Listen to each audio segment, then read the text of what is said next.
Pemirsa, PT Bunda Amerika Tbk dengan kode emiten BMHS resmi menetapkan pembagian dividen tunai tahun buku 2025 sebesar 8,8 miliar rupiah. Keputusan strategis ini telah mendapatkan persetujuan resmi dari para pemegang saham dalam rapat umum pemegang saham tahunan yang digelar pada 11 Juni 2026.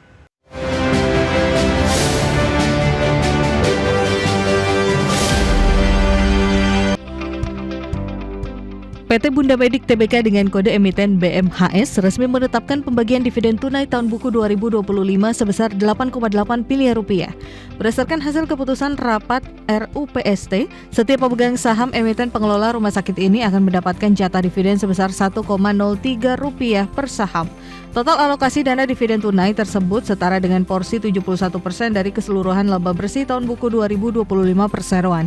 Adapun realisasi laba bersih yang dapat diatribusikan kepada entitas induk pada periode tersebut tercatat mencapai angka 12,41 miliar rupiah. Di sisi lain, pihak manajemen emiten BMHS juga melaporkan posisi keuangan internal perseroan yang berada dalam kondisi sangat sehat. Saldo laba ditahan yang belum dibatasi penggunaannya oleh korporasi tercatat masih sangat tebal, yakni menyentuh angka 311 miliar rupiah. Ketahanan finansial ini juga diperkuat oleh kepemilikan total ekuitas konsolidasian perseroan yang kini berada di level 2,39 triliun rupiah. Pihak bursa menjadwalkan batas akhir perdagangan saham dengan hak dividen atau KUM dividen di pasar reguler jatuh pada 22 Juni 2026. Sementara itu, proses perekaman data pemegang saham yang berhak menerima aliran dana dividen ini dikunci pada tanggal 24 Juni 2026. Seluruh akumulasi pembayaran dana dividen tunai ini dipastikan akan langsung ditransfer ke rekening investor pada 14 Juli 2026. Berbagai sumber IDX Channel.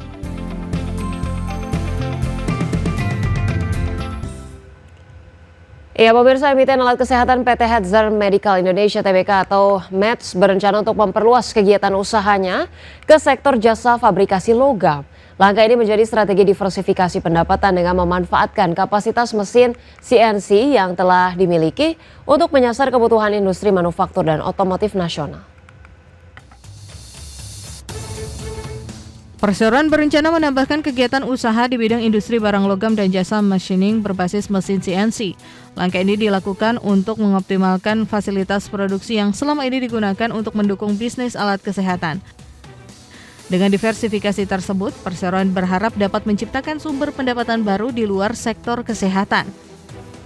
Kegiatan baru ini akan difokuskan pada pemrosesan komponen logam sesuai kebutuhan pelanggan, termasuk komponen untuk industri manufaktur dan otomotif. Perseroan menilai permintaan terhadap jasa machining presisi masih memiliki potensi pertumbuhan seiring berkembangnya industri nasional. Pasar ini juga dinilai menawarkan peluang jangka panjang yang menarik bagi perseroan. Dalam industri modern, mesin komputer numerical control atau CNC masih menjadi salah satu teknologi penting untuk menghasilkan komponen dengan tingkat presisi tinggi. Teknologi ini banyak digunakan pada industri otomotif, elektronik, hingga peralatan industri. Dengan memanfaatkan aset yang sudah dimiliki, Perseroan berupaya meningkatkan utilisasi produksi tanpa harus membangun fasilitas baru dalam skala besar. Sektor fabrikasi logam menjadi bagian penting dalam rantai pasok industri nasional. Berbagai produk manufaktur memerlukan komponen logam hasil pemesinan presisi untuk mendukung proses produksi. Karena itu, pelaku usaha yang mampu menyediakan layanan berkualitas memiliki peluang untuk memanfaatkan pertumbuhan aktivitas industri dan investasi manufaktur di Indonesia. Langkah ini sekaligus menunjukkan bahwa Perseroan kini semakin aktif mencari peluang baru di luar bisnis inti untuk menjaga pertumbuhan berkelanjutan. Dengan memanfaatkan keahlian teknis dan infrastruktur yang sudah dimiliki, perusahaan dapat meningkatkan efisiensi sekaligus memperluas pasar yang dilayani. Strategi semacam ini menjadi semakin penting di tengah persaingan industri yang terus berubah. Berbagai sumber IDX Channel. Pimpinan DPR RI bersama dengan jajaran Kementerian Haji dan Umroh melaporkan hasil pengawasan penyelenggaraan ibadah haji 2026 kepada Presiden Prabowo Subianto dalam pertemuan di Hambalang, Kabupaten Bogor, Jawa Barat. Wakil Ketua DPR RI, Cucun Ahmad Syamsurizal, mengatakan bahwa pengawasan yang dilakukan DPR bertujuan untuk memastikan perbaikan penyelenggaraan ibadah haji. Menurut Cucun, pihaknya mengawal penetapan biaya penyelenggaraan ibadah haji sehingga ongkos haji dapat ditekan secara signifikan dalam 2 tahun terakhir. Selain biaya haji, Presiden Prabowo juga memberikan perhatian besar terhadap upaya untuk mengurangi masa tunggu jemaah haji Indonesia. Cucun mengungkapkan bahwa antrian yang sebelumnya mencapai hampir 35 hingga 40 tahun, kini berhasil ditekan menjadi sekitar 26 tahun. DPR juga melaporkan hasil pengawasan terhadap mekanisme keberangkatan jemaah, termasuk penerapan sistem imigrasi yang dinilai semakin efektif dalam mencegah keberangkatan jemaah ilegal. Tak hanya itu, peningkatan kualitas layanan akomodasi menjadi salah satu capaian yang mendapatkan perhatian khusus. Concern beliau yang kami sangat tadi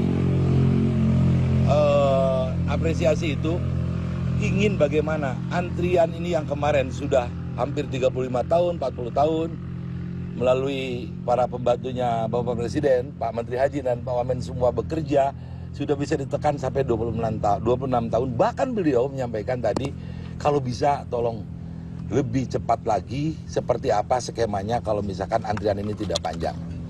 Jemaah reguler, kan ada dua ya, jemaah reguler dan jemaah haji khusus itu sudah biasa nginep di hotel bintang 5. Tetapi ini jemaah reguler sekarang hampir 17.000 jemaah diinapkan di zona 1 di sekeliling Masjid Nabawi di Madinah, bisa diinapkan di hotel-hotel bintang 5. Sehingga kami mendengarkan testimoni dari para jemaah, Pak, kami nggak ngebayangkan diberikan hotel yang bagus seperti ini, bisa melaksanakan ibadah haji di Pemirsa, Menteri Haji dan Umroh Muhammad Irfan Yusuf alias Gus Irfan menyebut besaran biaya haji tahun depan masih akan dibicarakan dengan DPR.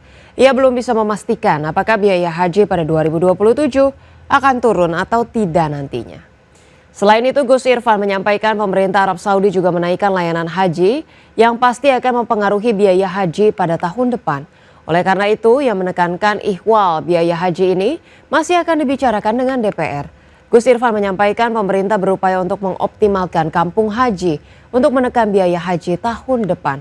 Ia menyebut hal itu untuk meningkatkan pelayanan bagi jemaah haji, sekaligus upaya menekan biaya haji bagi calon jemaah. Seperti diketahui, Presiden Prabowo Subianto menginginkan antrian jemaah haji dapat dipersingkat. Presiden Prabowo memberikan perhatian khusus terhadap persoalan panjangnya antrian haji. Presiden memberikan masukan-masukan untuk peningkatan layanan kepada jamaah haji terkait dengan tahun 2027 nanti, termasuk bagaimana makanan-makanan harus bisa dipersiapkan lebih dini, lebih bagus lagi. Kemudian bagaimana beliau juga memberikan masukan tentang penginapan hotel-hotel yang harus juga lebih ditata lebih baik lagi. Tadi dibahas soal kampung haji. Kalau soal kampung haji bagaimana Pak? Apakah tahun depan ada mungkin laporan ada atau laporan? Tadi sempat disinggung sedikit oleh beliau. Tapi yang jelas beliau ingin kampung haji sebagai bagian upaya untuk peningkatan pelayanan bagi jamaah haji, sekaligus untuk biaya, untuk menekan biaya haji. Gitu. Apa ada target penurunan biaya nggak sih Pak tahun depan bakal seperti apa? Nanti akan dibahas. Kita akan bahas dengan DPR, walaupun kita tahu tantangan tahun ini luar biasa. Terutama nilai tukar, kemudian kenaikan aftur, kemudian situasi global yang masih belum jelas, kemudian pemerintah Saudi juga menaikkan layanan-layanannya yang otomatis juga akan berpengaruh pada nilai harganya. Itu juga nanti akan kita bicarakan dengan teman-teman DPR. Pak Menteri, Oke, cukup ya. Perpendekan antrian itu bagaimana Itu strateginya atau skemanya akan seperti apa Pak? Tahun ini kita sudah bisa memastikan bahwa maksimal 26 tahun. Walaupun yang asalnya 35 dan 40 di Sulawesi Selatan hampir 50 tahun. Tapi itu juga bagi Presiden juga masih belum memuaskan. Implementasi artificial intelligence di industri keuangan didorong tetap mengedepankan nilai-nilai pengelolaan risiko yang ketat. Otoritas Jasa Keuangan menyebutkan faktor risiko tetap diperhitungkan dalam penggunaan AI di industri keuangan, termasuk di industri perbankan yang syarat akan regulasi. Perkembangan dunia digital khususnya artificial intelligence atau AI yang semakin masif tetap membutuhkan perangkat pengawasan yang memadai agar terhindar dari risiko negatif. Seperti penggunaan AI dalam sistem keuangan yang mulai masif disebut memerlukan pengawasan yang terukur untuk menghindari berbagai masalah di kemudian hari. Deputi Direktur Pengaturan dan Pengembangan Perbankan OJK Zulkifli Salim menjelaskan bahwa implementasi AI harus didukung manajemen risiko dari sisi pengawasan, kecukupan prosedur, hingga kecukupan monitoring dan pengendalian risiko tersebut. Zulkifli memastikan saat ini OJK sedang mengembangkan pengawasan bank melalui sistem AI dengan mengedepankan AI untuk memperkuat pengawasan seperti pengawasan dalam menekan angka kejahatan sistem keuangan. Makanya didirikan namanya Indonesia Anti-Scam Center. Nah di situ itu lagi dikembangkan terus untuk mendeteksi soal yang rekening-rekening mule account istilahnya. Jadi nanti bisa diblok rekening pemilik yang terkait dengan penipuan atau fraudster itu tadi. Selain itu, Zulkifli mendorong pendekatan AI melalui pendekatan value dengan menentukan nilainya yang ingin diobservasi, kemudian menetapkan kriteria dan apa pendekatan yang akan diambil. Dengan upaya tersebut, OJK yakin memaksimalkan AI dalam sistem keuangan akan semakin positif bagi industri ke depannya. Jakarta, Raharjo Patmo, IDX Channel. Pemirsa, pemanfaatan kecerdasan buatan atau artificial intelligence di sektor industri keuangan terus berkembang seiring meningkatnya kebutuhan efisiensi dan produktivitas. Namun praktisi AI mengingatkan bahwa pengembangan teknologi tersebut harus dilakukan secara aman dan bertanggung jawab demi memastikan transisi teknologi di industri keuangan tetap aman. Praktisi AI Wulung Anggara Hanandita mengingatkan bahwa pengembangan teknologi buatan harus dilakukan secara aman dan bertanggung jawab demi memastikan transisi teknologi di industri keuangan tetap minim risiko. Wulung menjelaskan bahwa untuk mewujudkannya, perusahaan perlu memperhatikan 3 unsur utama, yakni infrastruktur AI yang mandiri dan aman, ketersediaan talenta yang mumpuni, serta tata kelola atau governance yang kuat di dalam perusahaan. Dirinya juga menilai batasan penggunaan AI yang diperbolehkan dan yang tidak diperbolehkan sangat tipis. Karena itu penerapan AI harus didukung sistem yang mampu menjaga keamanan data dan proses bisnis. Batas mana yang boleh, mana yang tidak boleh, mana yang oke dan tidak oke itu sangat tipis. Jadi balik lagi ke pertanyaan tadi adalah bagaimana memastikan bahwasanya AI ini tetap aman digunakan di industri finansial. Kuncinya adalah 3. Pertama, kita harus punya infrastruktur dan teknologinya yang mana harus berdaulat dan mandiri. Yang kedua, kita harus punya talentanya. Dan yang terakhir, harus ada badan governance di dalam perusahaan atau entitas tersebut. Sementara itu, pengembangan AI untuk kebutuhan internal perusahaan juga terus dilakukan guna mempermudah pekerjaan dan meningkatkan efisiensi proses bisnis. Salah satu penerapannya adalah membantu proses peninjauan proposal pembiayaan perbankan yang sebelumnya membutuhkan waktu lama karena harus memeriksa ratusan dokumen secara manual. Untuk wholesale atau korporat itu kita harus mereview ratusan lembar dokumen.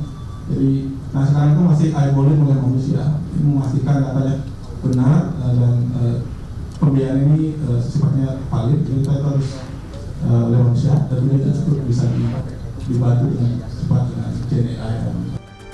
Para pakar setuju bahwa teknologi AI kini dimanfaatkan untuk membantu proses review proses bisnis dan meningkatkan kecepatan penyelesaian pekerjaan. Namun pengawasan yang terukur tetap dibutuhkan agar faktor risiko keamanan tetap dapat dikelola secara maksimal. Jakarta, Raharjo Patmo, IDX Channel.